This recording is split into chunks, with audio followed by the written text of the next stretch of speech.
తెలుగు కథా మాలికకు మీకు స్వాగతం. ఇప్పుడు మనం వినబోయే కథ పోట్లూరి సుబ్రహ్మణ్యం గారు రచించినటువంటి ఈ ప్రశ్నకు బదులేది. మరి కథలోకి వెళ్దామా?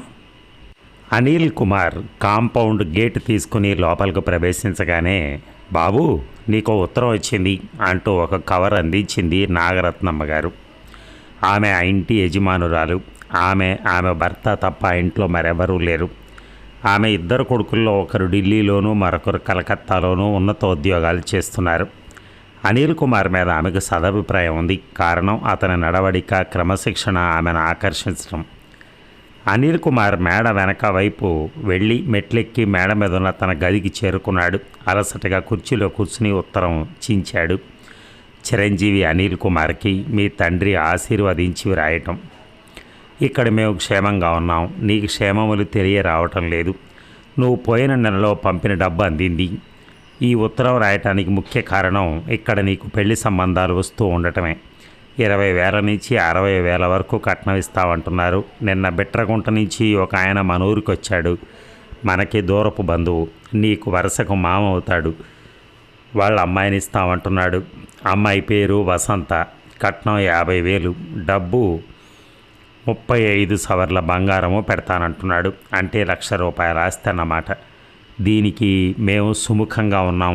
అమ్మాయిని చూస్తే కానీ ఏ విషయం చెప్పమని చెప్పాను. వచ్చే నెల 10వ తేదీ పెళ్లి చూపులకు నిర్ణయించుకున్నాం. మీ అమ్మ ఈ పెళ్లికి చాలా ఇష్టపడుతోంది కనుక నువ్వు 9వ తేదీ మన ఊరికి వస్తే ఇక్కడి నుంచి వెళ్ళి అమ్మాయిని చూసి ఏ విషయమో నిర్ణయిద్దాం. అట్లా కాదు, మమ్మల్ని వెళ్ళి చూసి రమ్మన్నా ఆ రోజు వెళ్ళి చూసి వస్తాం. ఏ సంగతి వెంటనే జవాబు రాయి. ఈ సంవత్సరంలోగా కోడలు తెచ్చుకోవాలని మీ అమ్మ చాలా పట్టుదలగా ఉంది. ఇక నీ ఇష్టం. ఇట్లు నీ తండ్రి నరసయ్య. అనిల్ కుమార్కి మనసులో లేదు. అతనికి ఆడవాళ్ళంటే తగని సిగ్గు. ఇంకో రకంగా ఏహ్యభావం ఉండడానికి వయస్సు 26 ఏళ్లున్నా ఆడదాని విషయానికి వస్తే 6 ఏళ్ల లోపే అనొచ్చు. ఇప్పటికీ 10 ఏళ్లు మించిన అమ్మాయిని తేరిపారా చూడాలన్న సిగ్గు. తల వంచుకుని వెళ్ళిపోతూ ఉంటాడు. హై స్కూల్ నుంచి కాలేజీ వరకు కోఎడ్యుకేషన్ కాలేజీలో చదవలేదు. నవలలు, కథలు చదివే అలవాటు అసలే లేదు. దాంతో అతను సొసైటీలో ప్రథమ పాత్ర వహించే సోషల్ రిలేషన్స్కి దూరం అయిపోయాడు. అయితే అనిల్ కుమార్కి తన స్నేహితులు ఎందుకు అలా అమ్మాయిల గురించి కబుర్లు చెప్పుకుంటారో అర్థమయ్యేది కాదు. ఎందుకురా పురుదస్తమానం ఆడపిల్లల గురించి కబుర్లు అనేవాడు. నువ్వు ఒక వెధవి, ఎవరినైనా ప్రేమించి చూడు, అప్పుడు తెలుస్తుంది అందులోని మజ అనేవారు. కాలక్రమంలో అతని స్నేహితుడు రాఘవరావు ప్రేమలో పడి ఆ అమ్మాయి వేరొకరిని పెళ్లి చేసుకోవడంతో ట్రైన్ క్రింద తలపెట్టి మరణించాడు. దీంతో అతనికి ఆడపిల్లల మీద ఉన్న ఏహ్య భావం ద్వేషంగా మారింది. అందుకే అమ్మాయిలంటే తగని మంట. అనిల్ కుమార్కి ఈ మధ్యనే బ్యాంకులో ప్రొబేషనరీ ఆఫీసర్గా అపాయింట్మెంట్ వచ్చింది. ట్రైనింగ్ పూర్తి కాగానే అక్కడ బ్యాంక్ ఆఫీసర్గా వేశారు. ఎలా ఈ గండం తప్పించుకోవాలా అనుకుంటూ ఆలోచనలో పడ్డ అనిల్ కుమార్ చీకటి పట్టడం, తను చీకట్లో కూర్చుని ఉండడం గమనించి గదిలో లైట్ వేశాడు. తర్వాత మొహం కడుక్కుని బట్టలు మార్చుకుని మెస్కు బయలుదేరాడు. మెస్ నుంచి అటే సెకండ్ షో సినిమాకు పోవాలని అతని నిర్ణయం. Anil Kumar second show cinema చూసి గదిని చేరుకునేసరికి 1 గంట అయింది. లైట్ స్విచ్ నొక్కాడు. వెలగలేదు. ఏమిటా అని పెన్ టార్చ్ వేసి చూస్తే దానికి బల్బు లేదు. చాలా విచిత్రంగా ఉంది, ఇలా ఎప్పుడు జరగలేదు అనుకుంటూ తాళం తీశాడు. గది లోపలికి 2 అడుగులు వేసి స్విచ్ నొక్కడానికి చెయ్యి ఎత్తాడు. అంతలో వెనక నుంచి ఒక ఆకారం అతన్ని బలంగా పట్టుకుంది. ఆ ఆకారమే స్విచ్ దగ్గరున్న అతని చేతిని లాగేసింది. అనిల్ కుమార్ తనేదో గొప్ప ప్రమాదంలో చిక్కుకున్నట్టుగా గ్రహించాడు. ఎవరు నువ్వు? వణుకుతున్న కంఠంతో అన్నాడు. ఆ అదృశ్య వ్యక్తి అనిల్ కుమార్ని వదలకుండానే ఒక చేత్తో గది తలుపు దగ్గరికి లాగి గడియ వేసింది. తర్వాత అదే చేతితో స్విచ్ నొక్కింది. మెర్క్యూరీ లైట్ కాంతిలో తనను పట్టుకున్న వ్యక్తిని చూడగానే కెవ్వున కేక వేసి దూరంగా జరిగాడు అనిల్ కుమార్. తనను యమలోకంలో భటులు మంటల్లోకి నెట్టినట్టుగా గిలగిలలాడిపోయాడు. ఇంతకీ ఆకారం ఒక 20 ఏళ్ల సుందరాంగి. ఎర్రని శరీర ఛాయతో సన్నగా పొడవుగా నాజుగ్గా ఉంది. విశాలమైన కనుబొమ్మలు, చేపల్లాంటి కళ్ళు, కళ్లకు కాటుకా పెట్టి ఉంది. పెదవులకు లిప్స్టిక్ వేసింది. ఆమె ధరించిన విలువైన వస్త్రాలు ఆమె అందానికి హుందాతనాన్ని తెచ్చాయి. తనను కౌగిలించుకుంది. ఒక స్త్రీ అని తెలియగానే అతనిలో తెలియని వణుకు, చలి జ్వరం ప్రారంభమయ్యాయి. ప్లీజ్ నన్ను వదలండి అన్నాడు విదిలించి. ఆమె కొద్ది దూరంలో ఉన్న అనిల్ కుమార్ బెడ్ మీద వయ్యారంగా పడుకుంది. అతను తలుపులు తీయబోయాడు. ఆగండి, నేను చెప్పబోయేది పూర్తిగా విని తర్వాత ఏ పనైనా చేయండి అంది అర్థిస్తున్నట్టుగా. ఇది ఎక్కడ కర్మరా బాబు అనుకున్నాడు. తనెవరు, ఆమెవరు? ఇంత అర్ధరాత్రి పూట ఆమె చెప్పేది తను వినేది ఏముంది? మీరెవరో ముందు చెప్పండి అడిగాడు తలుపులు తీసే ప్రయత్నం విరమించి. అదే చెప్తున్నాను, మీరు అలా కూర్చోండి అంటూ కుర్చీ చూపించింది. అనిల్ కుమార్ అందులో కూర్చున్నాడు. మాది అండర్ బ్రిడ్జ్ అవతల రోడ్డుని ఆనుకున్న 3వ మేడ, గోపీ రంగుది. పైన భగవాన్ విలాసం రాసుంటుంది, మీకు తెలుసు కదా అంది. గొర్రెల మంద మధ్యలో నిలబెట్టిన గున్న ఏనుగులాగా ఆ ఏరియాలో ఉన్న భవనాల్లోకి వెళ్ళా కొట్టొచ్చినట్టు కనిపిస్తుంది ఆ భవనం. అనిల్ కుమార్ వెళ్ళే దారి అదే కనుక రోజూ చూస్తూ ఉంటాడు. నా పేరు ఝాన్సీ. మాకు ఆస్తిపాస్తులు లెక్కలేనంత ఉన్నాయి. 4 బస్సులు, 7 లారీలు, 3 కార్లు ఉన్నాయి. ఒకటి ఇంపాలా, మరొకటి ప్రీమియర్, ఇంకోటి టయోటా. నేను టయోటా కారులోనే కాలేజీకి వెడుతూ ఉంటాను. అదంటే నాకు చాలా ఇష్టం. చెప్పటం ఆపి వయ్యారంగా కదిలింది. మన్మథ బాణాల లాంటి చూపుల్ని గాలిలోకి విసిరింది. అనిల్ కుమార్ తలదించుకున్నాడు భరించలేక. ఇన్ని ఉన్న ఈ మనిషికి వచ్చిన కష్టం ఏమిటో, అన్నీ ఉండటం కూడా ఒక రకమైన ఇబ్బందేమో అనుకున్నాడు. అన్ని సౌఖ్యాలు అనుభవిస్తున్న నన్ను ఏదో లోపం బాధించేది. అది ఇదని తెలిసేది కాదు. ఈ మధ్యన మిమ్మల్ని చూసిన తర్వాత తెలిసింది నేనుండేది ఒక బంగారు పంజరంలోనని, అందులో బంధింపబడ్డానని. మీలాంటి అందగాడికి భార్యను కావాలని, మీ కౌగిలిలో తనివి తీరా కరిగిపోవాలని కలలు కనేదాన్ని. అది ముమ్మాటికి జరగదు ఖచ్చితంగా చెప్పాడు అనిల్ కుమార్. అవును, మీలాంటి బీదవారికి నేను ప్రేమించినంత మాత్రాన్ని ఇచ్చి పెళ్లి చేస్తారా? మా అంతస్తు ఎక్కడ, మీ అంతస్తు ఎక్కడ? మీకు మహా ఉంటే లక్షలు ఉండొచ్చు, కానీ మా ఆస్తి కోట్లల్లో ఉంటుంది.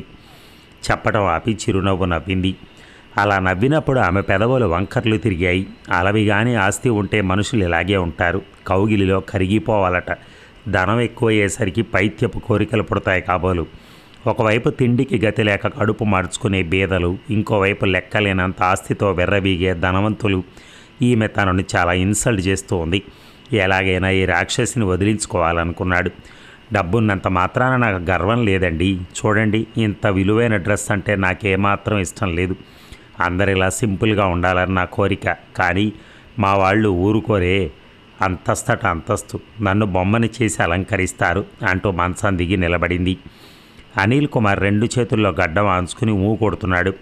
అతను ఊహించని పని చేసింది ఝాన్సీ. శరీరం మీద ఒక్కొక్క బట్ట విప్పేయటం మొదలెట్టింది. అనిల్ కుమార్ కళ్ళు గట్టిగా మూసుకుని వెళ్ళిపో ఇక్కడి నుంచి అంటూ అరవసాగాడు. కానీ ఆమె అదేమీ పట్టించుకోకుండా బెడ్ మీద పడుకుని, ఏమండి, నాకింత విలువైన బట్టల మీద అయిష్టం అంటే మీరు ఆశ్చర్యపోయి ఉండొచ్చు, కానీ నిజానికి నన్ను చూడండి, మీ అభిప్రాయం మారుతుంది అంది. అనిల్ కుమార్ అయిష్టంగానే కళ్ళు విప్పి వేళ సందుల్లోంచి చూశాడు. ఆ యువతి ఛాతీ మీద తన్నుకొస్తున్న కుచద్వయాన్ని నైట్ క్వీన్ బ్రా లాగి పట్టుకుని ఉంది. దాని తర్వాత శరీరం మీద ఎల్లో కలర్ లంగా మాత్రమే ఉంది. ఆ లంగాకి బ్రాకి మధ్య ఉన్న ఖాళీ స్థలం సూర్యాస్తమయ సమయంలో భూమిని ఆకాశాన్ని కలుపుతూ మధ్య ఏర్పడిన సంధ్యా సమయంలా ఉంది. సహజమైన ఎత్తు పల్లాలతో పుష్కలమైన శరీర సౌష్ఠవం కలిగిన అమ్మాయిని చూడగానే అతని శరీరం అంతరాంతరాల్లో జీర్ణించుకుని ఉన్న ప్రకృతి సిద్ధమైన ఏదో కోరిక అతనిలో జొరబడి ఏమీ తోచనీయకుండా చేసింది. ఇంతలో ఝాన్సీ లేచొచ్చి సుతారంగా అనిల్ కుమార్ చేతులు పట్టుకుంది. పిల్లిలా ఆమె వెంట నడిచాడు. ఆమె నడుస్తూ ఉంది. నేను ఎన్నాళ్ళుగానో మీ మీద మనసు పడి ఉన్నాను. మీ అందం నన్ను వెర్రెత్తించింది. పెళ్ళి ఎలాగూ కాదు, ఒక్కరోజైనా మీ భార్యగా గడపాలనే కోరికతో రహస్యంగా మేడ దిగేలా వచ్చాను. గోర్ఖా తాగుతూ ఉండటం నాకెంతో ఉపకరించింది. అనిల్ కుమార్ ఇప్పుడు ఆమె బానిస. ఆమె చేతిలో మైనం ముద్దయ్యాడు. గంట తర్వాత అతను దేనికైతే దూరంగా ఉన్నాడో దాన్ని ఆది నుంచి అంత్యం వరకు తెలుసుకున్నాడు. సాలోచనగా ఆమె వైపు చూశాడు. ఇంకా వెళ్ళలేదేమిటా అని. ఆమె అస్తవ్యస్తంగా పడి నిద్రపోతూ ఉంది. అనుభవం తాలూకా సుఖం ఆమె ముఖంలో స్పష్టంగా కనిపిస్తోంది. ఆమె అంత తేలిగ్గా వెళ్ళేటట్లేదు. అనిల్ కుమార్కి ఏమీ తోచలేదు. తెల్లవారితో తన పరువు గంగలో కలిసిపోతుంది.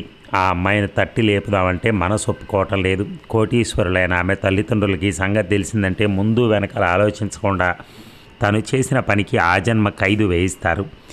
అతని ఆలోచనలతో సతమతమవుతూ ఉండగానే ఎవరో తలుపు కొట్టిన శబ్దం అయింది.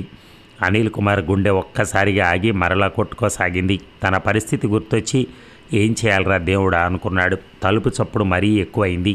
అనిల్ కుమార్ అస్తవ్యస్తంగా ఉన్న ఆమె బట్టలు సరిచేసి ఆమె కనిపించకుండా పూర్తిగా బ్లాంకెట్ కప్పేశాడు. తల దువ్వుకొని బట్టలు సరిచేసుకుని వెళ్ళి తలుపు తీశాడు. 60 ఏళ్ల వ్యక్తి లోపలికి దూసుకుని వచ్చాడు. నెత్తిన టోపీ, వైట్ ప్యాంటు, వైట్ షర్టు, నల్లటి కోటు ధరించి ఉన్నాడు. లావుపాటి మీసాలు మెలితిరిగి ఉన్నాయి. కుడి చేతిలో హ్యాండ్ స్టిక్, మణికట్టు మీద వేలాడుతూ 2 పేటల బంగారు చైను, మెడలో కనిపించకుండా మరో బంగారపు చైను. చూడగానే కొంత అర్థమైంది. అర్థం కాగానే భయం మొదలైంది. బాబు, ఇటుకేసి ఎవరైనా పాపొచ్చిందా అడిగాడు అగంతకుడు. అనిల్ కుమార్ గొంతు తడారిపోగా ఏం మాట్లాడలేకపోయాడు. మళ్ళీ అతనే అందుకున్నాడు. బాబు, నా పేరు భగవాన్ దాస్. మన వీధి మొదట్లో ఉన్న గోపీ రంగు మేడ భగవాన్ విలాస్లో నేనుండేది. ఒక అరగంట క్రితం నేను రూమ్లోకి వెళ్ళి చూస్తే మా పాప ఝాన్సీ లేదు. నేను నా భార్య భయపడిపోయాం. ఇల్లంతా వెతికాం, కనిపించలేదు. అర్ధరాత్రి సమయంలో స్నేహితుల దగ్గరికి ఎందుకు పోతుంది అనుకున్నాం. మా పూర్వీకులు జమీందారులు బాబు. పరువు పోతుందని నౌకర్లకు కూడా తెలియకుండా నేను మా అబ్బాయి నిరంజన్ దాస్ ఇలా తిరుగుతున్నాం. ఆ గోర్ఖాగాడు మేము వచ్చేది కూడా గమనించకుండా పడి నిద్రపోతున్నాడు. సగం గేటు తెరుచుకుని ఉంది. వాడే మేలుకొనుంటే అనర్థం జరిగేది కాదు. కిటికీలోంచి కనపడే లైట్ చూసి నీ దగ్గర ఏమైనా సమాచారం దొరుకుతుందేమని వచ్చాం. ముసలాయన కోటు జేబులోంచి ఖరీదైన చేతి గుడ్డ తీసి మొహం దుడుచుకున్నాడు. ఇంతలో ఒక 25 ఏళ్ల యువకుడు పరిగెత్తుకుంటూ వచ్చాడు. నాన్నగారు, పాప ఎక్కడా కనిపించలేదు. నా మనస్సు ఏదో కీడు సింకిస్తోంది అంటూ అనిల్ కుమార్ వైపు అనుమానంగా చూశాడు. ఆ యువకుడు ధరించిన విలువైన వస్త్రాలు జమీందారు హోదాను తెలియజేస్తున్నాయి. అతను ఎత్తుగా దృఢంగా ఉన్నాడు. అనిల్ కుమార్ గొంతు తడారిపోయి ఎక్కిళ్ళు కూడా ప్రారంభమయ్యాయి. భూమి గుండ్రంగా తననెత్తినే స్పీడ్గా తిరుగుతున్నట్టు అనిపించింది. తను ప్రమాదానికి చివరి అంచున నిలబడున్నాడు. జమీందారు వంశీలతో తమాషానా? ఇంతలో భగవాన్ దాస్ అన్నాడు. బాబు, ముసలివాణ్ణి తిరిగి అలసిపోయాను. కాస్త ఆ చేత్తో గ్లాసు నీళ్ళు ఇస్తావా నీరసంగా అడిగాడు. అనిల్ కుమార్ గ్లాసులోకి నీళ్లు నింపి తీసుకొచ్చేసరికి భగవాన్ దాసు అతని కొడుకు చెరొక కుర్చీలో కూర్చున్నారు. నీళ్లు తాగి గ్లాస్ కింద పెడుతూ, మంచం మీద పడుకుని ఉన్నది ఎవరు బాబు అని అడిగాడు అనిల్ కుమార్ని. నా రూమ్మేట్ సార్. అలాగా, కొద్దిగా లేపండి, మాట్లాడదాం. పాపం అతనికి 2 రోజుల నుంచి మంచి నిద్ర లేదు సార్. లేవగొట్టద్దని నాకు ముందుగా చెప్పాడు. అనిల్ కుమార్ గుండె వేగంగా కొట్టుకోసాగింది. ఏం పర్వాలేదు, విషయం చెప్తే ఏమనుకోలే బాబు. ఐఎమ్ సారీ సార్, ఎట్టి పరిస్థితులను లేపొద్దని ఖచ్చితంగా చెప్పాడు. లేవటం బాగుండదు. లేపటం ఎందుకంటే అలా భయపడిపోతారు? మిమ్మల్ని ఏమైనా అంటాడనా? మిమ్మల్ని అంటే మేము ఊరుకుంటామా? తోలు ఒలిచేయము అన్నాడు నిరంజన్ దాస్ కోపంగా. ఎందుకండి అంత ఆవేశపడతారు అబ్బాయి గారు? బాబు, అబ్బాయి గారు చెల్లెలు కనిపించని దుఃఖంలో ఏదో అంటున్నారు. మీరు అదేం పట్టించుకోకండి. మీ ఫ్రెండ్ని లేపండి, పర్వాలేదు. అనిల్ కుమార్కి జరగబోయే పరిణామాలు ఏమీ అర్థం కావట్లా. ముసలాయన మాటల్ని ఖాతరు చేయక మొండి ధైర్యంతో గంభీరంగా నిలబడున్నాడు. 2 నిమిషాలు చూసి భగవాన్ దాస్ కుమారుడు నిరంజన్ దాస్ మంచాన్ని సమీపించి, ఏమండి, కొద్దిగా లేస్తారా, మీతో మాట్లాడాలి గట్టిగా పిలిచాడు. ఝాన్సీ నిద్రలో మత్తులో మూలిగింది. అనిల్ కుమార్ కళ్ళు అప్పగించి చూస్తున్నాడు. జరగబోయే ప్రమాదాన్ని ఊహించుకుంటూ ఉంటే భయంగా ఉంది. రక్తం చల్లబడిపోయింది. గుండె గొంతులో కొట్టుకోసాగింది. జరగబోయే దాని ఫలితం తర్వాత తన భవిష్యత్తు గుర్తుకు రాసాగాయి. నిరంజన్ దాస్ పిలవటం, లోపల నుంచి మత్తుగా మూలగటం, అటు ఇటు దొరలడం తప్ప దుప్పటి తొలగలేదు. దాంతో ఒళ్ళు మండిన నిరంజన్ దాస్ దుప్పటి పూర్తిగా లాగి పారేశాడు. బ్రా, లంగాతో అర్ధనగ్నంగా ఉన్న చెల్లెల్ని చూసేసరికి అతని గుండె మండింది. కళ్ళు 2 గట్టిగా మూసుకున్నాడు. భగవాన్ దాస్ మొహం వెలవెలాపోయింది. ఏ క్షణంలో మూర్చపోతాడా అన్నట్టున్నాడు. ఝాన్సీ కళ్ళ మీద నుంచి చేతులు తీసి అరిచాడు. అతని మొహం కందగడ్డలా అయింది. భగవాన్ దాస్ పరిగెత్తుకుంటూ వచ్చి కుమారుడి నోరు మూశాడు. బిగ్గరగా అరవకండి నిరంజన్ దాస్ గారు, మన పరువు పోతుంది. మీరు మాట్లాడకండి, అన్నీ నేను చూసుకుంటాను. గది తలుపులు, కిటికీలు అన్నీ మూసున్నాయో లేదో చూసిరండి అని ఆదేశించాడు. గావు కేకకి కళ్ళు తెరిచిన ఝాన్సీ 2 పులుల మధ్య మేకపిల్లలాగా మంచం దిగి నిలబడి సన్నగా వణకసాగింది. దుప్పటి ఒళ్ళంతా కప్పేలాగా మెడ చుట్టూ చుట్టుకుని 2 చేతులు ముడుచుకుని ఒక వారగా నిలబడింది. ఏమిటయ్యా ఈ పని? దుప్పట్లో ఎవరు పడుకున్నారంటే స్నేహితుడు అన్నావు, లేపొద్దన్నాడన్నావు. తీరా అందులో చూస్తే ఎవరున్నారు? నా బంగారు కూతురు. ఏం చేసావు మా చెల్లెలు గారిని? చెప్పు ముందు. నీ బెడ్ మీదకి ఎలా వచ్చి పడుకుంది? ఊరిమాడు నిరంజన్ దాస్. నాకేం తెలియదు, ఆమె వచ్చి పడుకుంది. ఏమిటి, నా చెల్లెలు గారా? అటువంటిది కానే కాదు. ఏమ్మా అన్నాడు ఆమె వైపు చూసి. ఆమె గజగజ వణుకుతూ అంది, అన్నయ్య గారు, నాకేం తెలియదండి. నేను నా గది వరండాలో చదువుకుంటున్నాను. కొద్దిసేపటికి ఎందుకో బోరు కొట్టింది. పరీక్షల దగ్గరికి వచ్చాయి కదా, ఇంకొద్దిసేపు మేలుకొని ఉండాలని ఫ్లాస్కులో వచ్చి టీ ఉంచుకుని కొద్దిగా తాగాను. కొద్దిసేపు అలా తిరుగుదామని కిందకొచ్చాను. గోర్ఖా నిద్రపోతున్నాడు. అవును, వాడొట్టి దద్దమ్మ తల్లి. వాడిని సస్పెండ్ చేసి రేపు ఇంకొకరిని పెడతాను. తర్వాత ఏం జరిగింది తల్లి అని ఆతృతగా అడిగాడు భగవాన్ దాస్. అదే, వాడు నిద్రపోతున్న విషయం రుజువు చేయాలని స్టూల్ పక్కనే పడున్న తాళాలు తీసుకుని మెయిన్ గేట్ నుంచి బయటకు వచ్చాను. అంటే నా ఉద్దేశం, గేట్ అవతల మంచి గోర్ఖాను లేపితే అతను డ్యూటీ ఎంత మాత్రం చేస్తుండనైతే ప్రాక్టికల్గా తెలుసుకుంటాడని. అయ్యో, నా చెల్లెల గారికి ఎంత తెలివి! జమీందారీ వంశీయులంటే మాటలా? తర్వాత ఏం జరిగిందమ్మా? అలా వీధిలోకి వచ్చి మెయిన్ గేట్ తలుపుల దగ్గరికి వేసానా, బయట నుంచి ఒక గోర్ఖాని పిలుద్దాం అనుకుంటున్నాను. ఇంతలో చీకట్లో కనిపించకుండా గోడ చాటున ఆగి ఉన్న రిక్షా నా పక్కన వచ్చి ఆగింది. నేను భయపడి అరిచాను. రిక్షాలోంచి ఈ పెద్ద మనిషి దూకి శబ్దం బయటికి రాకుండా నా నోరు మూశాడు. తర్వాత రిక్షా వాడి సాయంతో నన్ను ఇక్కడికి తీసుకొచ్చి పడేయటం జరిగిపోయింది. భగవాన్ దాస్ చిన్నగా రోధించాడు. అమ్మా, నీకెన్ని బాధలు వచ్చాయి. ఈ విషయం ఎవరికైనా తెలిస్తే మన స్టేటస్, మన గౌరవం ఏమైపోతాయమ్మా? ఎవరికీ తెలియకుండా నిన్ను వెతుక్కుంటూ నేను అన్నయ్య గారు ఇలా వచ్చామమ్మా. You idiot! ఆగ్రహవేశాలతో పిడికిలి బిగించి ముందుకొచ్చిన కుమారుడు నాగమన్నట్టుగా చెయ్యెత్తి వారించాడు భగవాన్ దాస్. తరతరాలుగా తండ్రి మాట జవదాటని కుటుంబం కావటంతో ఆయన ఆగిపోయాడు. జరిగిన అవమానానికి అతని గుండె ఎగిసి ఎగిసి పడుతూ ఉంది. తల్లి, ఇంకేమైనా జరగకుండా జరిగాయా? దగ్గరికి వెళ్ళి తలనిమురుతూ అడిగాడు. అవును నాన్నగారు, అంతా అయిపోయింది. ఇక నా జీవితం వ్యర్థం. మీ వంశానికి అప్రతిష్ట తెచ్చిన నేను బ్రతకకూడదు. ఇప్పుడే ఈ క్షణమే విషం తాగి మరణిస్తాను. మీకు అపకీర్తి రాకూడదు. గుప్పెడు విషం కాఫీలో కలిపివ్వండి. సడన్గా ఏదో జబ్బు చేసి చనిపోయిందని లోకానికి తెలియజేయండి. అంతేగాని నన్ను క్షమించకండి. ఝాన్సీ తండ్రి కాళ్ళ మీద పడి ఏడ్చింది. ముసలాయన విషయం వింటూనే స్పృహ తప్పి నేలకు ఒరిగిపోయాడు. కొడుకు శుశ్రూషకు కళ్ళు తెరిచాడు. తర్వాత నెత్తి నోరు కొట్టుకున్నాడు. గుండె బాదుకున్నాడు. ఎప్పుడూ సుఖాలలో తేలియాడే కోటీశ్వరుడి ఇప్పటి పరిస్థితి జాలి కలిగించక మానదు. పక్కనే ఉన్న నిరంజన్ దాస్ తేరుకుని బెల్ట్ ఓడదీసి కుడి చేతిలో బిగించి పట్టుకున్నాడు. అది పాముల వాడి చేతిలోని పాముల వేలాడుతూ వదిలితే కరవటానికి సిద్ధంగా ఉన్నట్టుంది. తండ్రి ఆజ్ఞ కోసం ఎదురు చూడసాగాడు. భగవాన్ దాస్ దృష్టి దీనికి అంతటికీ కారణమైన అనిల్ కుమార్ వైపు మళ్ళింది. ఓరి దుర్మార్గుడా, ఇంత పని చేయటానికి నీకెన్ని గుండెలరా? ఇప్పటి వరకు నువ్వు మంచివాడివని అనుకున్నాను. నా పేరంటే ఈ ఆంధ్ర అంతా తెలుసు. ఈ ప్రాంతంలో ఇంత ఆస్తిపరుడు లేడు. అటువంటిది నా ఏకైక కూతుర్ని చేర్చడానికి నీకెన్ని గుండెలరా? కోపం ఎక్కువై పళ్ళు కొరకసాగాడు. నాన్నగారు, నాకు అనుమతి ఇవ్వండి. వాడి చర్మం ఒలిచేస్తాను. మాటలు చిన్నవిగా ఉన్నా వాటిలో కాల్చివేసే వేడి ఉంది. అనిల్ కుమార్ శూన్యంలోకి చూస్తున్నాడు. తిని కొవ్వెక్కి కామంతో కళ్ళు కనపడని ఆడది ఏది మంచో ఏది చెడో గమనించకుండా కనపడ్డ వాడితో కామదోహం తీర్చుకుంది. ఆడది ఎప్పుడు అవకాశవాది. పరిస్థితులు తారుమారయ్యేసరికి తప్పంతా తన మీద నెట్టేసింది. ఆడదాన్ని నమ్మకూడదని ఇప్పుడు మరొకసారి తెలిసింది. గదిలోకి రాగానే పోలీస్ రిపోర్ట్ ఇచ్చి ఉండవలసింది అనుకున్నాడు. ఈ సంఘటనతో రెచ్చిపోయాడు. కోపాన్ని మనసులోనే అణుచుకున్నాడు. ఏమయ్యా పెద్ద మనిషి పలకవు అన్నాడు భగవాన్ దాస్. నేనేం చెప్పేదండి, ఆ అమ్మాయి చెప్పేదంతా అబద్ధం. ఆ అమ్మాయి తనకై తాను నా రూమ్కి వచ్చిందంటే నమ్మరే. నాన్నగారు, అన్నయ్య గారు, నన్ను నమ్మండి, నేను చెప్పేది నిజం. బోరు నేడుస్తూ అంది ఝాన్సీ. ఆమె మొహం నిష్కల్మషంగా అద్దాన్ని నీటితో కడిగినట్టుంది. ఇదిగో అబ్బాయి, నేను చెప్పేది నువ్వు. పోలీస్ రిపోర్ట్ ఇస్తే నీకు పడబోయే శిక్ష ఏమిటో తెలుసా? లైఫ్. ఐపీసీ 375 సెక్షన్ ప్రకారం నీకు లైఫ్ పడుతుంది. లేదంటే 10 ఏళ్లకు తగ్గదు జైలు. అనిల్ కుమార్ పళ్ళు కొరికాడు. ముందు ఝాన్సీ, తర్వాత తండ్రి కొడుకులు 4 తన్ని తరవాలన్నంత కోపం వచ్చింది. మీరు ఊరుకోండి నాన్నగారు, వెళ్ళి పోలీసులకు ఫోన్ చేస్తాను.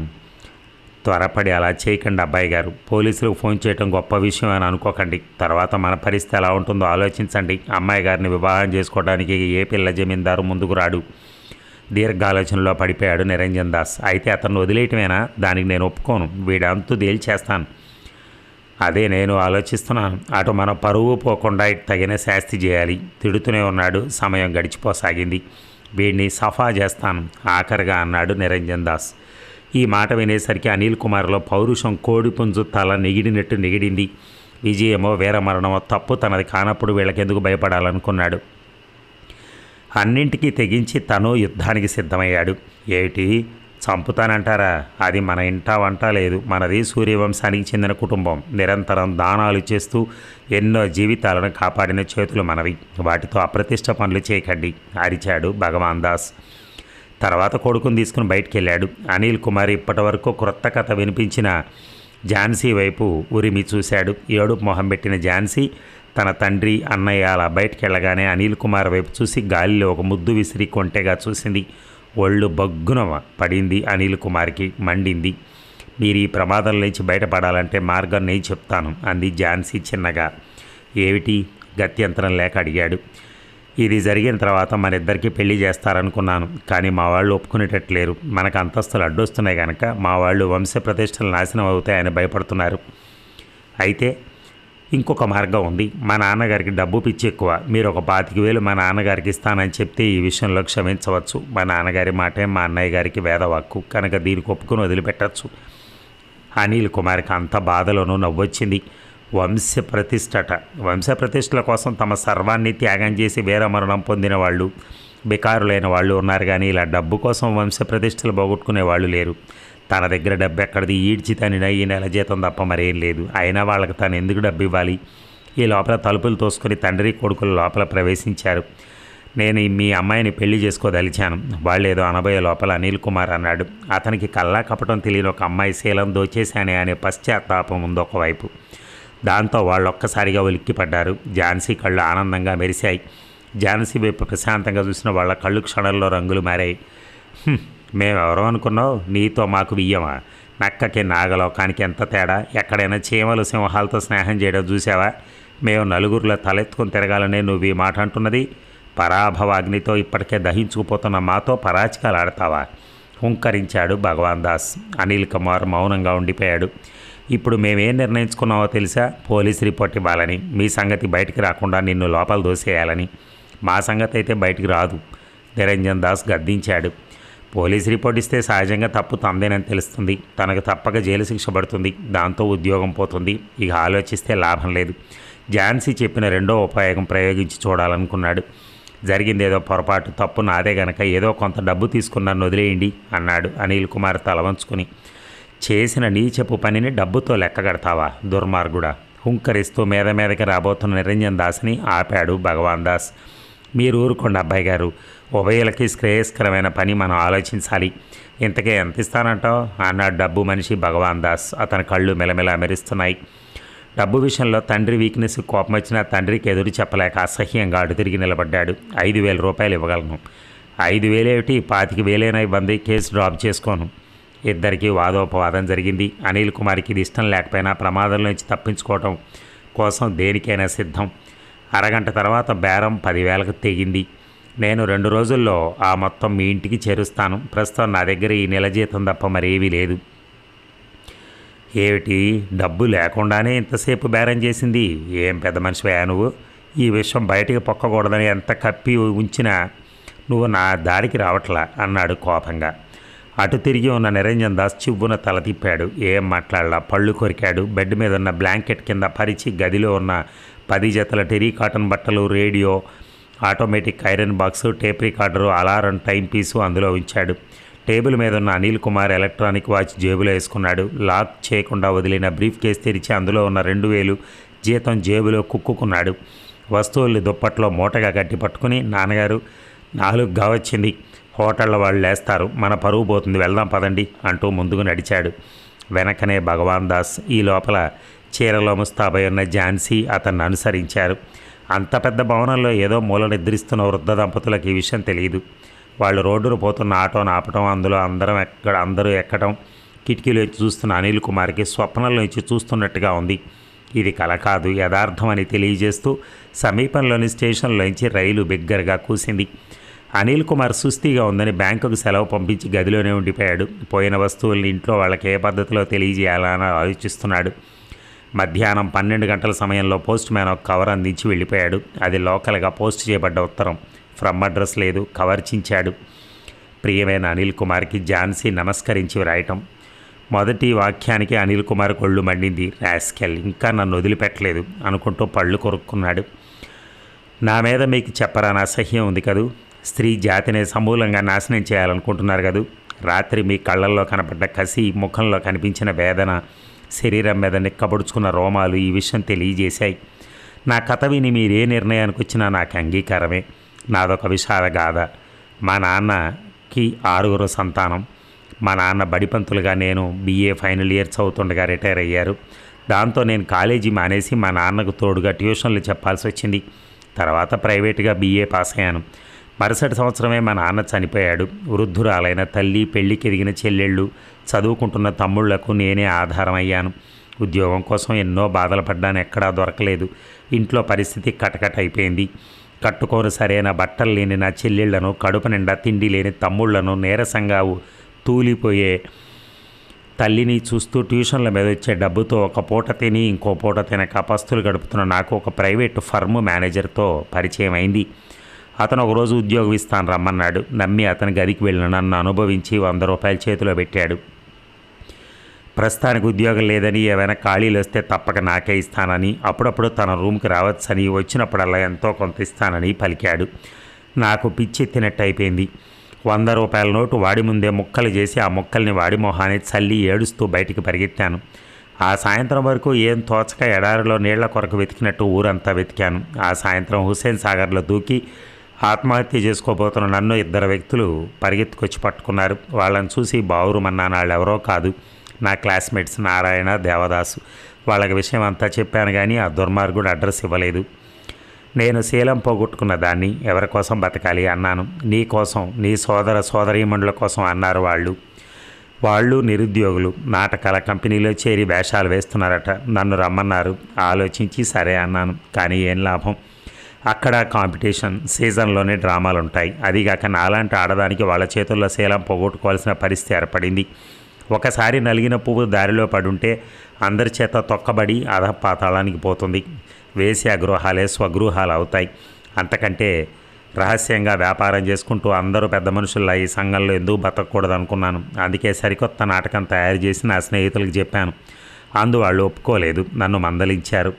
చివరికి నేను ఆత్మహత్య చేసుకుని కొంటాను అనటంతో సరే అన్నారు. అదే మేము నీ గదిలో ఆడిన నాటకం. నేను ఝాన్సీగా, నా మిత్రులు భగవాన్ దాస్, నిరంజన్ దాసులుగా నటించి అసలు వ్యక్తులు మేమేనని మిమ్మల్ని నమ్మించాం. పెద్ద పెద్ద పట్టణాల్లో మకాం వేయటం, అక్కడ గొప్ప ఉద్యోగస్తుల్లో పరువు కోసం ప్రాకులాడే మీలాంటి అమాయకుల్ని, కామాంధకారంతో కళ్ళు మూసుకుపోయిన వాళ్ళని, పగలు నీతిగాను చీకట్లో అవినీతిగాను వ్యవహరించే మహానుభావుల్ని పసిగట్టి ఆ ప్రాంతానికి తగ్గ పేర్లు, చిరునామాలు మారుస్తూ బ్లాక్మెయిల్ చేసి రోజులు గడుపుతున్నాం. బ్రతకటానికి మార్గం ఇదే.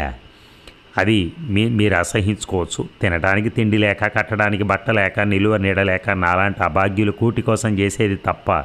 ఇదే తప్పైతే ఇంత చదువుకుని ఉద్యోగం లేని మాకు ఏది దారి అని ప్రశ్నిస్తున్నాను. ఈ ప్రశ్నకు బదులు ఇవ్వగలరా? మీరు ఇవ్వలేరు. మీరే కాదు, ఎవరు ఈ ప్రశ్నకు జవాబు చెప్పలేరు. ఏది ఏమైనా మీరు తెలిసి చెప్పినా తెలియక చెప్పినా నిన్ను పెళ్లి చేసుకుంటానన్న మాటలు నాకే కాదు, మా స్నేహితులకు కూడా ఎంతో ఆనందాన్ని కలిగించింది. కానీ ఈ ప్లాస్టిక్ పువ్వుని మీకు సమర్పించుకోలేను. అందరూ త్రాగుబోతుల్ని, వేశ్యాలోలుని ఇంతవరకు మోసగించాం. మీ నిష్కల్మషమైన హృదయం మాలో ఎంతో మార్పును కలగజేసింది. మేము ఈ వ్యాపారానికి ఇంతటితో స్వస్తి చెప్తున్నాం. మీ వస్తువులు మీకు తిరిగిచ్చే అవకాశం లేదని తెలియజేస్తున్నందుకు క్షమించండి. ఇప్పుడు ఎన్నో మైళ్ళ దూరంలో ప్రయాణం చేస్తూ ఉంటాను. రాత్రి రైల్వే స్టేషన్లో ఈ ఉత్తరం తయారు చేశాను. ఇప్పుడు చెప్పండి, ఇంకా నన్ను పెళ్లి చేసుకుంటానంటారా? ఎన్నో క్షమాపణలతో మీ ఝాన్సీ. అనిల్ కుమార్ కళ్ళల్లోంచి నీరు ఊబికింది. అతని గుండె ఆవేదనతో నిండింది. అతను జరిగిపోయిన నష్టాన్ని గురించి ఆలోచించడం లేదు, జారిపోయిన వజ్రాన్ని గురించి బాధపడుతున్నాడు. అవును ఝాన్సీ, నువ్వు అడిగిన ప్రశ్నకు నేనే కాదు, మహా మేధావులు కూడా జవాబు చెప్పలేరు. బాగా అభివృద్ధి చెందిన దేశాల్లోనే అన్ఎంప్లాయ్మెంట్ ఉంది. ప్రభుత్వం ఎన్ని చర్యలు తీసుకున్నా అన్ఎంప్లాయ్మెంట్ పెరుగుతూనే ఉంది. ఈ ప్రాబ్లం మానవ లోకం ఉన్నంతకాలం ఉంటుంది అనుకున్నాడు. ఝాన్సీ, నీ కథంతా విని కూడా నిన్నే పెళ్లి చేసుకోవటానికి నా మనసు ఉర్రూ తొలగుతోంది. నీ నిష్కల్మష హృదయం చేసిన తప్పు ఒప్పుకోవటం, నీ త్యాగనిరతి నన్ను ముగ్ధుణ్ణి చేశాయి. మళ్ళీ ఒక్కసారి కనిపించు ఝాన్సీ, మళ్ళొక్కసారి కనిపించు, వేదనతో తల పట్టుకున్నాడు అనిల్ కుమార్. చూసారా కథ ఎంత ఆర్ద్రంగా ఉందో? వాస్తవంగా ఆ అమ్మాయికి చెయ్యాలని కాదు, ఆ అమ్మాయి పరిస్థితి బాగోలేక అలా చేసుకుంటూ ఉంది. కానీ ఈయన దగ్గర మాత్రం వాళ్ళు అబద్ధం చెప్పలేకపోయారు. చివరికి ఆమె ఒప్పేసుకుని మొత్తం చెప్పేసింది. మీరు ఎలా పెళ్లి చేసుకుంటారు నన్ను, నేను ఇలాంటి దాన్ని అని. కానీ ఆడవాళ్లకు దూరంగా ఉండే అతను, కనీసం పెళ్ళంటే కూడా ఇష్టం లేని అతను చివరికి ఆ పరిస్థితుల్లో అలా అయిపోయాడు. Thank you.